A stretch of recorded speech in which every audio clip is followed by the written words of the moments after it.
lakas ng hangin tsaka using direction. Sir. Tapos po yung kulay puti na yun na parang packet ay panukat ng lakas ng ulan. Yung taas po niyan may filter sa taas.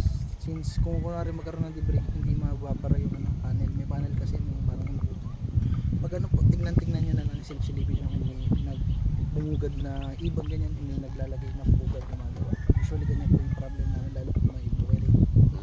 Then yung kulay black po yun yung nakahiwalay, ano siya, panukat ng lakas na sikat ng araw. Gaano katirik ng araw. Then yung kulay puti po na yun, thermometer, panukat ng gaano kainit. Then sa atmospheric pressure po, yung nasa puti. Ayan.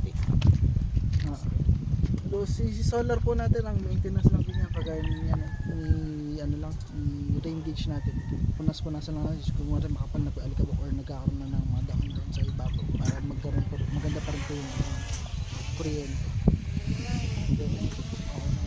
Ganun lang naman po kasi bantay-bantay na natin po natin para mapaglaruan ng mga bata. Sa mga naman, nakita ko naman po, lagi naman natatabasan ng damutong lugar. So hindi naman po siguro magiging problem yung paggapang ng mga bata. Ayun po, iwasan lang din sana na tubuan ng mga damo sa loob. Madali lang naman siyang linis lang. Halimbawa sir, yung bang may bumigay doon o yung PVC. Po.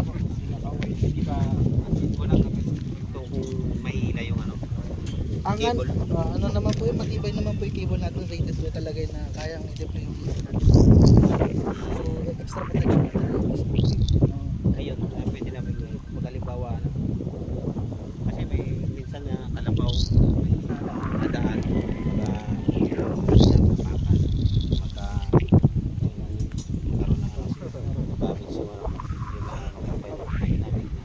ma-repair naman po yung protection, dahil protection lang din naman. Hindi na siya ganun ka-sensitive.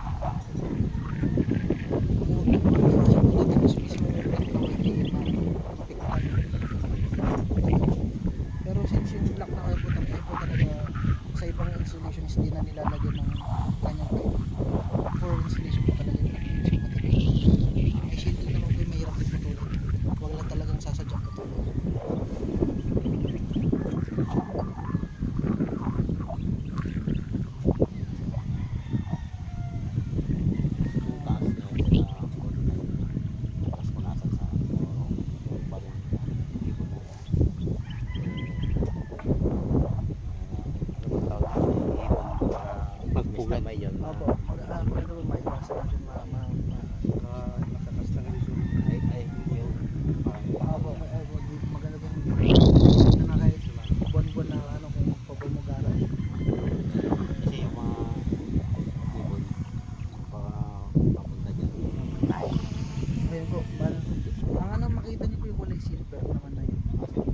Lang po yung mabubuksan po natin.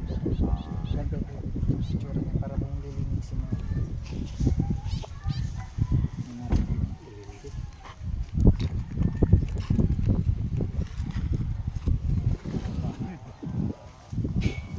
Ito po. Yan po kasi nasa loob.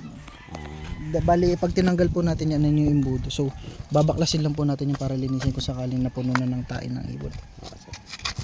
Ganyan lang po yun. Ayun, lang po yung madaling yan lang. Di kamay lang.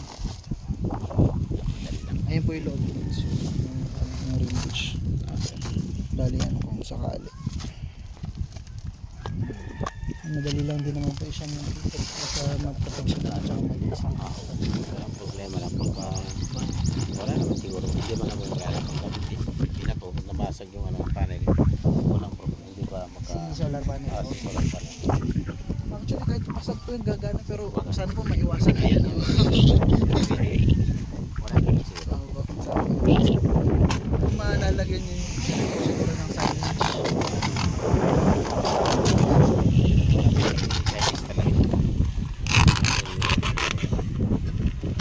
Maganda din po yun lalo since kasama rin po kayo sa sa dito.